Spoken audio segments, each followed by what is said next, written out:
Yol nişanlarını düzgün hərəkətlə öyrənək. Bu rubrikamız 3.14 enin məhdudlaşdırılması nişanına həsr edilib. Yol nişanlarını öyrədən rubrikanı Azparking təqdim edir.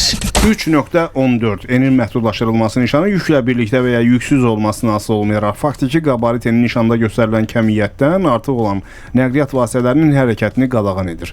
3.14 nişanı eni 3,5 metrdən az olan tunellərdə, estakadalarda və s. bu kimi yerlərdə quraşdırılır və nişanda həmin qurğunun faktiki enindən 0,2 metr kiçik olan kəmiyyət göstərilməlidir.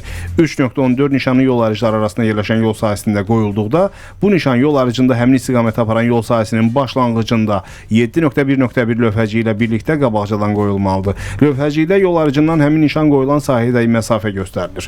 3.14 enin məhdudlaşdırılması nişanı enin məhdud olan süni konstruksiyanın dirəyində təkrar olaraq quraşdırılmalıdır. Yol nişanlarını öyrədən rubrikanı Azparking təqdim etdi.